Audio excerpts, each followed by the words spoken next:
the Lakers, it's your two doggies live for some crazy shenanigans. I am Mitch Vadnais. And I'm Andrew Nissen. Let's hop into the adventure bus and see where it takes us. Our first story will be seeing how the yearbook team is doing. They have been hard at work trying to capture everything at the school, a 2016 school year has to offer. Yearbook has been part of the school's history for many years now. Let's see what it takes to bring the book to life. I'm a senior editor on the yearbook staff, so I lead the staff. I help by taking pictures and editing the yearbook on our software that we use. A lot of hard work goes into making a yearbook. Let's check out what makes it so great. I like being able to go to school events and take pictures and be involved in the school. It's a good chance to get involved in the student body. A lot of students like the yearbooks. Let's see why. Because it's student-made and it focuses on what the students want to see in the book. These yearbooks look amazing, but some of the students don't know how to get one. We typically distribute yearbooks in the spring. Those are handed out during lunches, usually the last couple of weeks of school, in the auditorium. The authors are always trying to improve the yearbook. Let's see the ways they make it better. We're using a couple new practices. Obviously, we changed up some design features. We expanded our coverage. We've shifted to a chronological yearbook. The yearbook brings us all closer together and helps us all save our memories that we have here.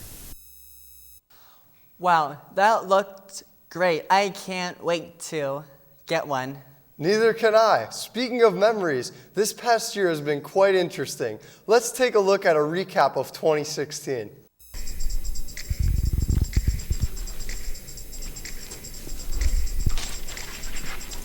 "2016 has been an interesting year for the world, the country, and for Prior Lake High School. A new president was elected this year. Notable and influential people have passed. New cultural trends have come and gone. 2016 began with a mess of presidential candidates, narrowed down to the Republican Donald Trump and her female rivalry, the Democrat Hillary Clinton. 4 debates and a dividing campaign later, we elected our new president, Donald Trump. Can I have a Laker lunch? International news also dominated in 2016. Most notable were the Zika virus outbreak in South America, followed by the Olympics in Rio de Janeiro. Justice Antonin Scalia died and was followed by Merrick Garland, who never got his Senate hearing. Great Britain left the European Union. Prime Minister David Cameron left and was followed by Theresa May of the Conservative Party. War in Syria has escalated, and Aleppo has become a nightmare. November was the warmest month on record, followed by a bitterly cold December.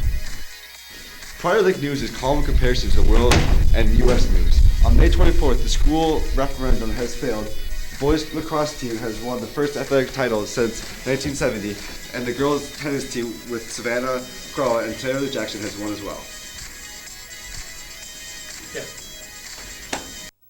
Seems like the Lakers sure lived their year to the fullest. Let's scoop right into our next story. Our next story is about the lunch ladies of Prior Lake High School serving food every day to students. Must be an interesting job.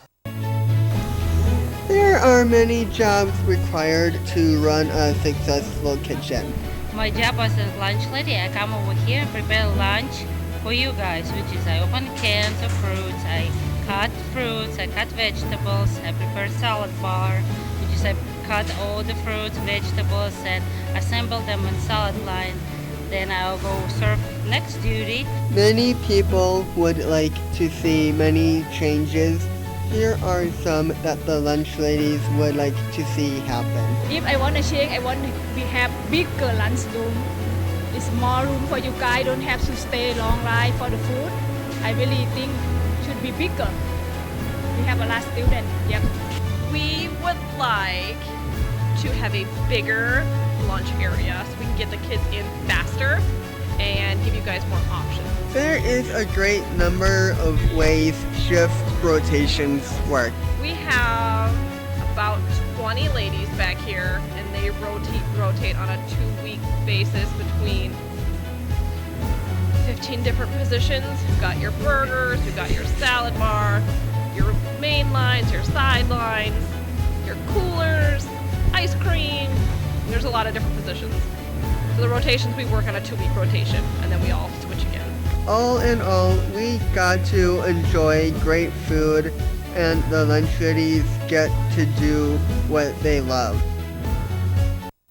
Where would we be without our wonderful lunch ladies? I don't know, but I'm sure glad that they're here. For our next story, let's take a stop and pick up the mock trials team's latest score. Mock Trial is a club that gives students a new insight into the world of law. Mock Trial is a law program that's designed for high school students where they get a chance to act as lawyers and witnesses in an actual trial. Mock Trial has worked on both real and made-up cases in the past. The cases are designed by an advisory group, and so they just come up with the cases or find other ones and modify them for our use. With Mock Trial, we compete. There are lawyers and witnesses, and you get together and we'll act out a case. Mock Trial is well organized and has been running for multiple years. Some of the cases that Mock Trial has done in the past include actual historic cases, like the murder at the Glen Sheen Mansion. They've also done a case where they've tried the designers of the Edmund Fitzgerald, but they could be completely made-up cases as well. This year we're doing a civil case, but the 2 years prior to this year, they were criminal cases. Last year we did a criminal case, which was about a kidnapping. I'm a lawyer, and I also conduct the opening statement on behalf of the defense. I'm a witness in mock trial, and I am on the plaintiff side. We compete at high schools and courtrooms across the state. Many students seem to enjoy Mock Trial and have gained a new experience in law. At least I'm not going on trial anytime soon. I agree. We are out of time for this week's episode. I'm Andrew Nissen. And I am Mitch Vadnais. Stay hot, Lakers.